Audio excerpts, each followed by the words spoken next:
So we are talking about anxiety disorder, and I want to ask, what is this clear symptom you should look out for that when you see it or identify it, you know that you are going through an anxiety disorder? So for an anxiety disorder, there are some people who, aside the extreme fear, aside the extreme worry, you can also have people always panicking. Something is happening, something is coming, something is happening, or sweating, excessive sweating. Everything has to be in excess, not just the regular sweating, hot flashes.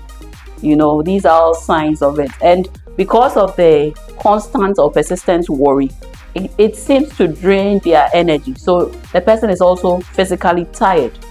They are always worn out, They feel very gloomy. They are worn out. Yes, and aside that too, they have rapid heartbeat. They feel their heart is pounding in their chest. That is also one of the major signs of an anxiety disorder. Panic attacks. If they hear any sound, it makes them very edgy. Yes, it is one of the popular signs of anxiety disorder. Oh, right. So how do we manage? Is it manageable? Oh, yes. You deal with it once and for all, then I go. No, so anxiety disorder, like every other mental illness or mental disorder, it's more of a management. To say you can be cured from anxiety disorder, there could be a relapse because of how the brain is wired. So usually when they talk about management, they talk about things that you can do to reduce the tendencies of you always getting that disorder or getting an attack. So when it comes to anxiety disorder, the easiest form of management is treatment, which means that once you are put on medications from a professional psychiatrist, once they put you on the medication and you feel you are getting to that phase, you just take your medication and everything keeps you calm. But I won't always advise one to always be on medications, because once your body gets used to the medications, nothing else could work.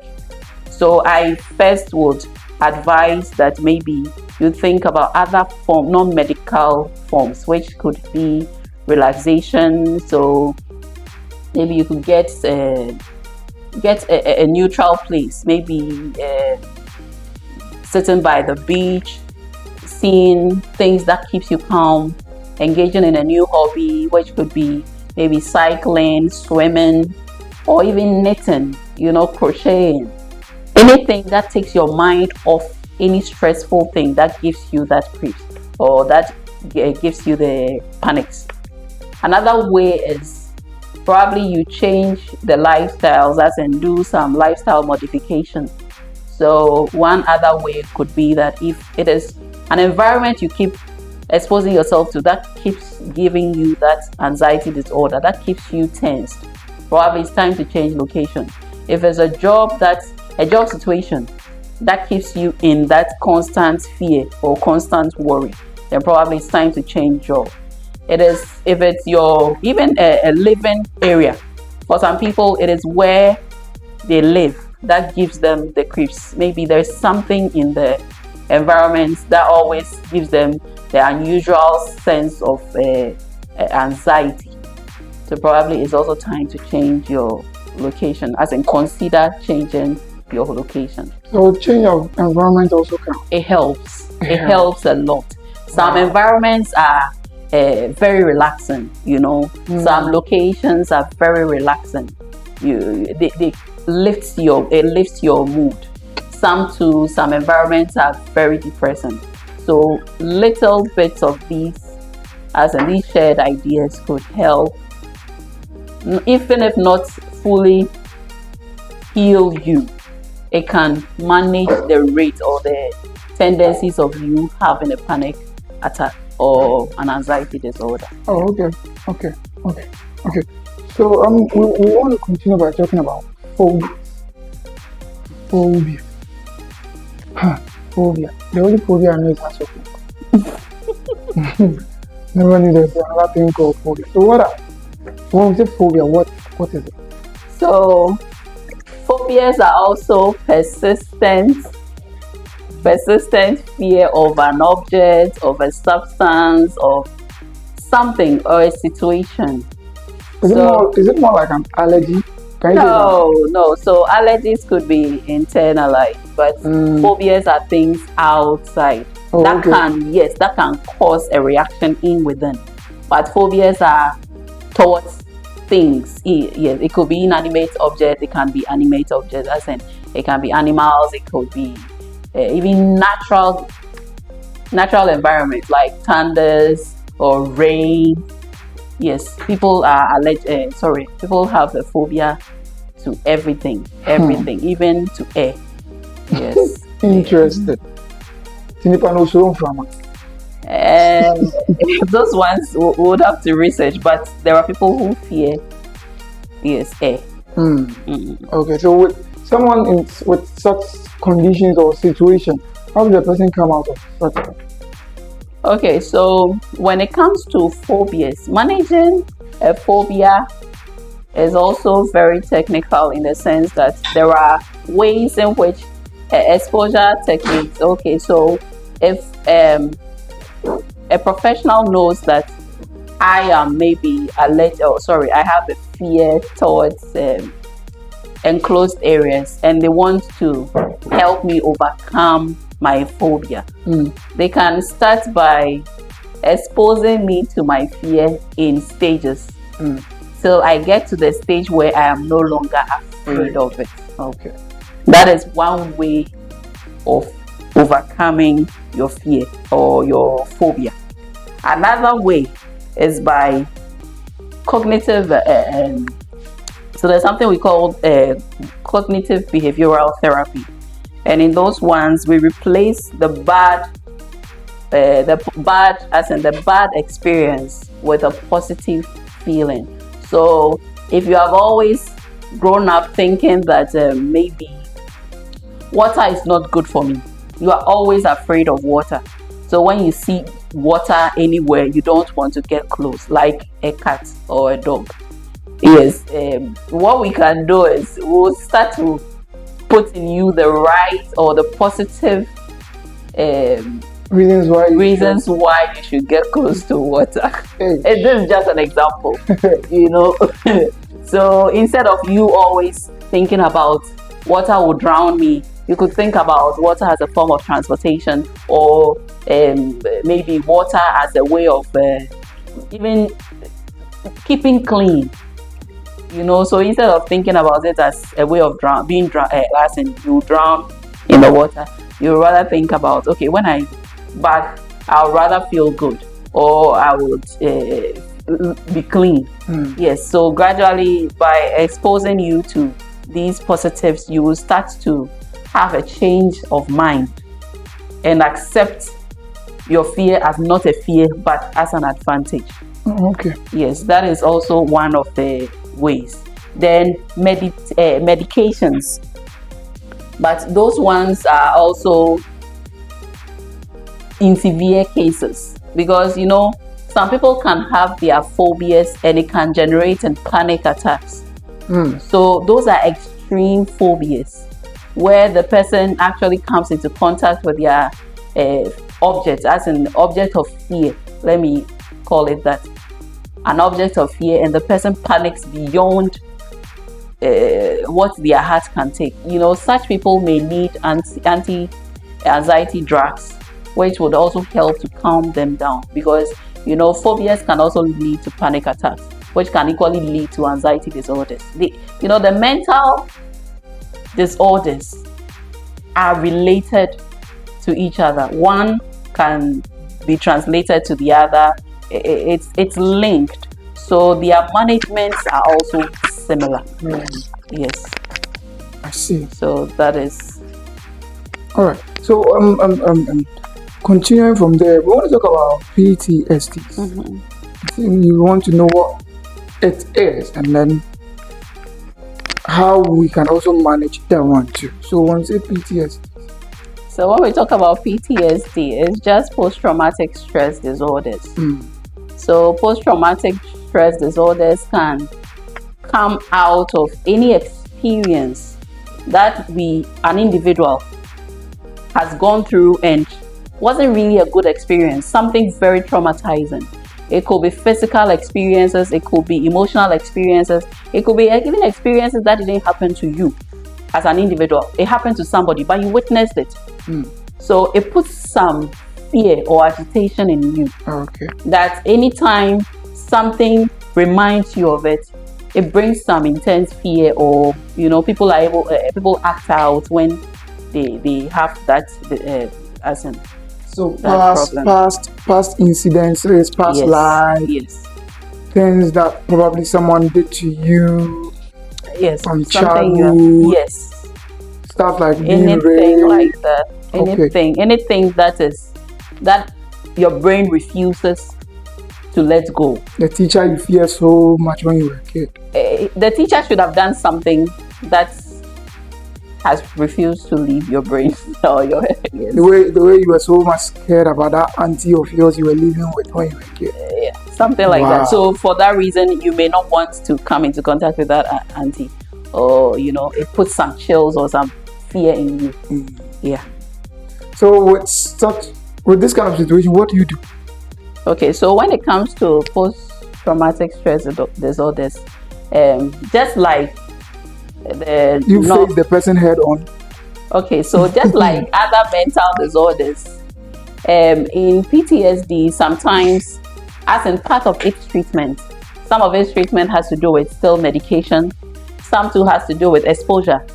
So for them to, as in professionally, if they want you to also grow past your fear, because seriously, you can't also be in constant fear of the exposure or of the painful experience. So some of the treatment regimens could be the exposure techniques or so they would want to start by exposing you to your painful stimuli, or gradually till you overcome the problem. It's possible. It is very possible. It is possible. It may be a very long and torturous treatment, but it is possible, where you are also put on treatment depending on the signs you are exhibiting. Because for some people, it also leads to extreme palpitations. They could develop heart problems because of the constant state they are in. Some of the PTSD victims are not able to move past the experience they went through. It affects their daily lives, it affects their relationships, it affects their living. Because especially for people who went through it in childhood, they have trust issues. They are not able to concentrate and focus on other things, because all around them is war, all around them is chaos, all around them is bad people trying to take advantage of them. So it interferes with their normal thinking, their normal lives. So for such people, they would be very critical to address. But there are some too who may be able to survive on normal relationships, as in they are able to grow out of their painful stimuli by talking to somebody, and it's very simple. They address the problem and they are fine. But for those on the severe cases where it affects their health, it affects everything about them, they may need proper professional help. Okay. And don't you think probably the person who caused you that kind of trauma, how it's called, that person being dealt with, the predator, that person being dealt with can also be a form of help to you, the victim? Definitely. You've seen the person going through. Definitely. Oh, okay. Or especially if it's a sexual offense like a rape, when the perpetrator is punished, it's, for some people, it will be seen as a fresh start at life. Because they are no longer afraid that that person will harm them again. Okay. So once the offender is not attacked, or sorry, is not punished, the victim keeps feeling as though the person is watching me, the person is waiting or lurking in the dark to attack me again. But once they know that, okay, this person who harmed me has been punished, I'm free, I don't have to be afraid again, you know. So it's for some people, it is relieving to know that the perpetrator is punished. Okay. Another way of also, sorry, I just remembered, another way of dealing with PTSD is to join support group. You know, there are lots of support groups. So let's just say maybe there are war victims. There are some groups that is just for them to encourage each other, to share ideas, to share pain. And once you know that this person suffers what I am suffering, it gives you some encouragement, and you see that that person may be recovering beautifully. It's a way that you want to be associated with the person, so that the person would also help you out of of your circumstance. So there are support groups for most of these mental disorders. Even for the alcoholics, there is for bipolar depression. They have the panic attack groups. It's just that these groups are not being advertised, so you may not see or hear of them. But as and when you have a problem, once you talk to a licensed psychiatrist or these our psychiatric facilities, they should be able to show you where the support groups are. And I believe, don't you think maybe our parents, who are kind of immediate source of help, or problems that our loved ones, guidance, husbands, wives, who are kind of the closest form of help we tend to lean on to? Don't you think these people should also be able to help us in some of these situations? Because let's say, I'm saying this in the context of, what if someone isn't able to reach out to a psychiatrist, don't have the financial support for drugs, and then the only source of help the person has is my mom, my dad, or my auntie, but the person is having these trust issues, afraid probably if I tell them this and this is going to happen? What kind of advice do you have for someone like that? Ideally, one spouse should be enough support. Ideally, one's parent is supposed to be one's support. But unfortunately, our spouses and our parents, some of them are not emotionally prepared for these kinds of mental disorders. A lot of them would shun you or leave you when they find out that you are in this, as in you are going through a mental breakdown, because they are not able to understand why you can't grow past this situation. Especially for a case where maybe a wife is raped, it will be difficult for the husband to even accept that the wife has been raped by another man, knowing very well that the wife is not the one who caused it to happen. That one they were acting. Do you understand? It is not easy for spouses to understand exactly what their better halves are going through and provide the right help. So personally, I wouldn't want to put that burden on parents or spouses. If fortunately for you, your spouse or your parents are that strong a support or big support for you, I think it is a plus. But whilst you are not sure whether your parent or your spouse is that support for you, do not waste time. Seek professional help. Do you understand? Because until you heal yourself and understand why things are happening, you may blame your spouse for not being there for you, whilst it may not be their fault, because they don't understand, they don't have enough knowledge to deal with what is happening to you. So I wouldn't want to put that burden, although ideally they are supposed to be our first persons, that's in the first people to get to when we have a problem. Oh, okay. So, last on our list, we want to talk about emotional triggers, things that trigger our emotions. Oh, can you tell us some of the things, especially for we the young people, some of the things you think that they trigger our emotions easily? Oh, some could be flashbacks, some could be things we've seen, maybe you've forgotten about what happened. Maybe something has happened in the past and you're something that wasn't too good, but you've kind of forgotten about it. Then all of a sudden you see something that reminds you, you've remembered what happened. So flashbacks are one of the triggers. Another trigger is somebody making a statement and he mentioned something that sounds familiar or a familiar face. Those are all triggers. But how we manage our triggers is what determines how we'll feel. Okay.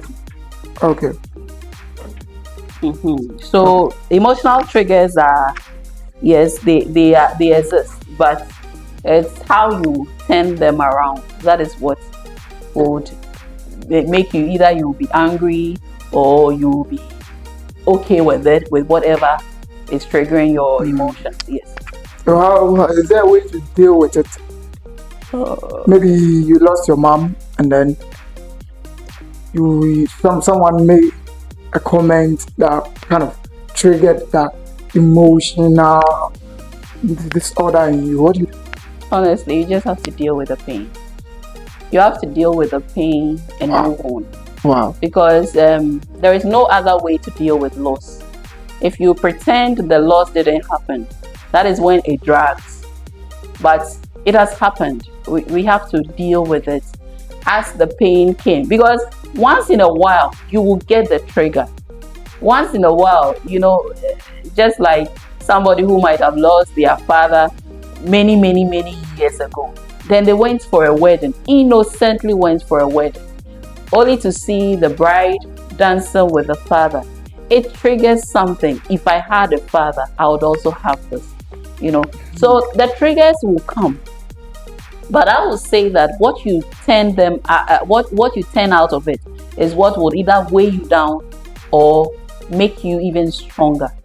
So the flashbacks are bound to happen. The comments people will make, they are bound to happen.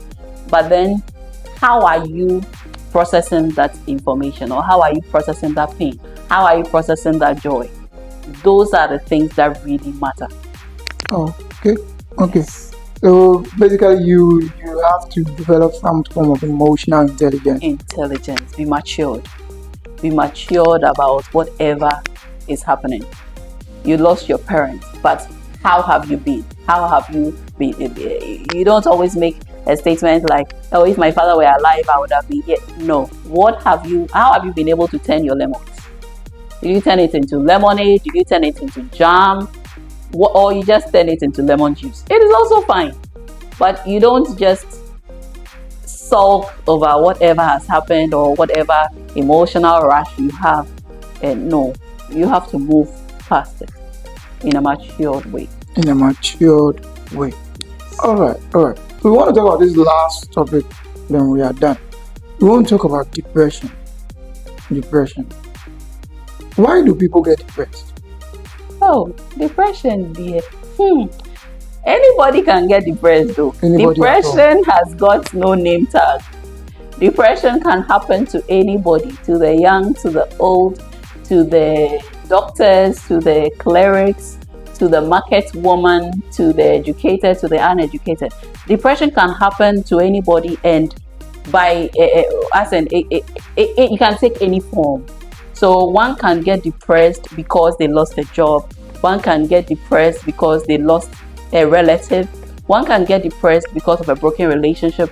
One can get depressed because maybe their goods even on the sea, maybe everything just sunk. They lost everything. An investment gone down the drain. Anything can cause depression. Because once it hits you and you are not able to develop that strength to, to push forward in the midst of the pain, then you begin to lose interest in a lot of things. It's like a loss of everything. You've lost everything. That is the end for me. That is when you start to get depressed. I see. So with that one, how do you is there a treatment?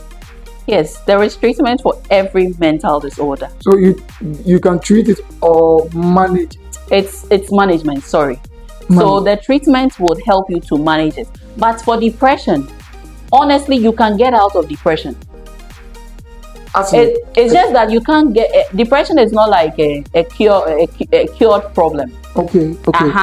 It's a phase that gets managed, because you can get depressed 50 times throughout your lifetime. Wow. It's all about how well you are allowing you are managing any situation that hits you. Let's just say somebody lost their job, they got depressed, they got healed, fine. They lost their marriage, they got depressed. These are all different causes of depression. The name hasn't changed from being depression, but the state is where the person keeps going and coming back from. You understand? So immediately you can get depressed, you can do everything and get out of that state immediately.